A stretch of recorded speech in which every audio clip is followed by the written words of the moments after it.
Good morning, boys and girls. It's Miss Izzo here, and we're going to do something fun today called a word splash. For this activity, you're going to need a piece of paper and something to write with, whether it's a marker, crayon, colored pencil, pen, regular old pencil, whatever you want. And so we'll be looking at words from Wordly Wise, Book 5, Lesson 13, and we will be going over those words together. I will share the word with you. I will share the meaning of the word and the part of speech. And then you will be able to draw or write a sentence, whatever pops into your head when you hear the word and the meaning. The drawings do not need to be perfect, nor do the sentences, but I sure would appreciate a nice capital letter at the beginning of the sentence and some punctuation at the end. That would be really good practice for you guys.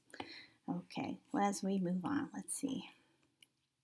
Our first word is accommodate, and it's a word that Miss Izzo spells incorrectly whenever I use it. I always forget that it has two C's and two M's, and usually I leave one or the other out.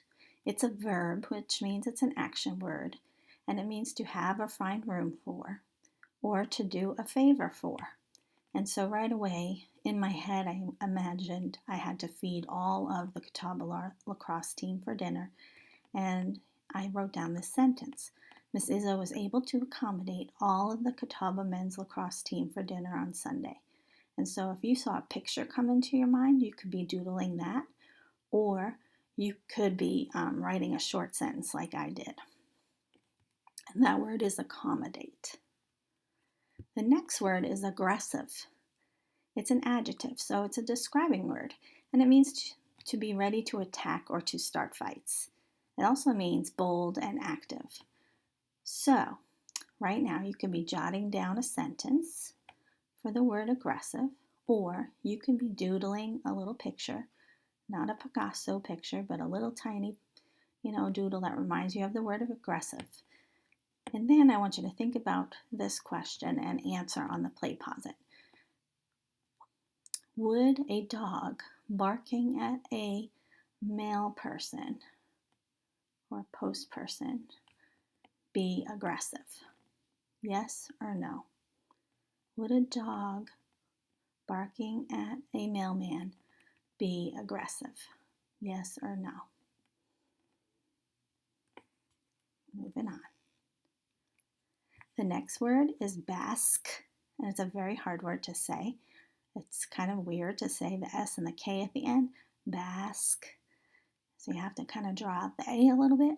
It's a verb. It means to relax where it is pleasantly warm or to enjoy a warm and pleasant feeling. Remember, you're going to do a little sketch or you are going to write a sentence.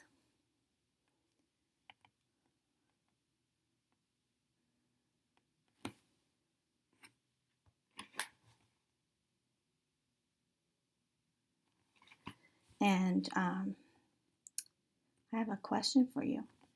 Would you rather bask in Florida or would you rather bask at the North Pole? You choose one.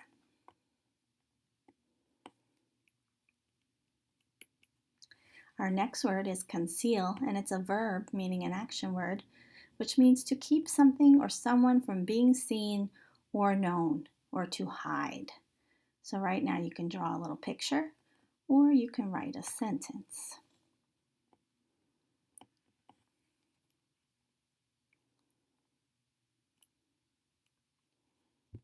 Flail. Flail is also a verb. It means to strike out or fling wildly or to thrash about, just like Kermit's doing down there on the bottom. He's flailing. So now you're drawing either a little picture or you're writing a sentence.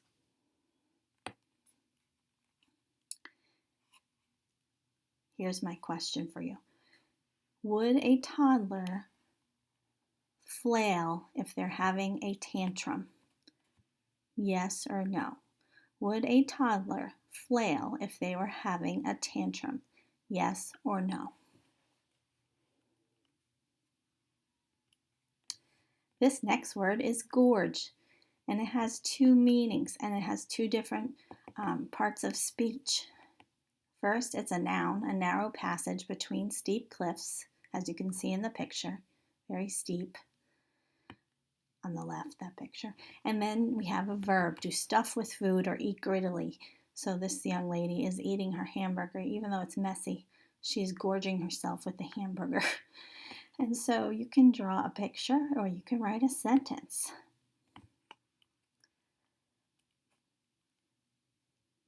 Feel free to pause the video if you need to. I forgot to say that in the beginning. Morsel. A morsel is a noun, a small amount of something good to eat. And I always think of chocolate chip morsels because they're so delicious. And I always have to get extra bags because my family and I, my boys and I, will pick at the morsels of chocolate before we even get them in the chocolate chips. And so right now you're jotting down a sentence or you're creating a little picture. And the word was morsel. The next word is protrude. It's a funny looking word. It's a verb. It means to stick out or project. And that word is used as project, not project. Okay? Project. To stick out or project. So basically right now you're writing a sentence or you are drawing a cute little picture for the word protrude. After the delicious dinner, my belly was protruding to my dismay. Oy vey, yes. Next word, ripple. It's a cool word. Ripple can be used also as a verb and a noun. A verb is an action word, so it means to form small waves. But when we use ripple as a noun, it's a movement like a small wave. So we can say, hey, look at that ripple in the ocean. Or we could say, I love to make ripples by throwing rocks into the lake. So after I toss the rock into the water, I could see the ripples carry on forever. Slither is a verb. It means to move with a sliding side-to-side motion of the body. And when I think of that word, I think of snakes right away. They slither. And so right now you can draw a picture or you can write a sentence. If you saw something slithering towards you, would you run or would you wait until it slithered right to you? You can answer that question on the play pause it. Sluggish. Oh, when I feel sluggish, I need a cup of coffee. It's an adjective. It means lacking in energy and not active.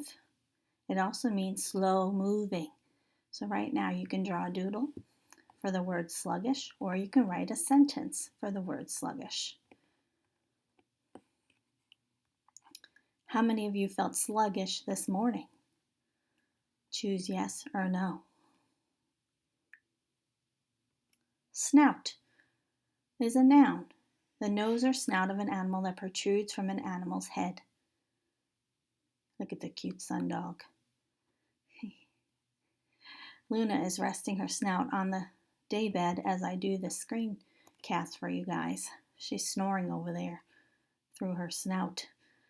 You can do a little doodle or you can draw a big picture, whatever you want, or you can actually write a sentence if you're not a doodler. Taper. To taper can be a verb, but when we use it as a noun, it's an actual thin candle. So as a verb, it means to make or become less wide or less thick at one end. And that's actually how taper candles got their name, because as they were making them, way back in the day, even before I was born, the wax would taper. It would become thinner at the end near the wick where you light it. It also means to lessen gradually. And you can say something like, the rain was tapering off, which means the rain was slowing down and wasn't so hard anymore. So you can make a doodle or you can write a sentence. Visible. is an adjective. It means able to be seen, exposed to view, not hidden, visibility, the condition of being easily seen, or the distance within which things can be seen.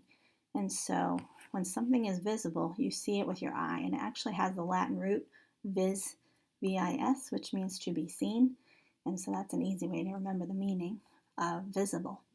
You can jot down a sentence or you can draw a picture.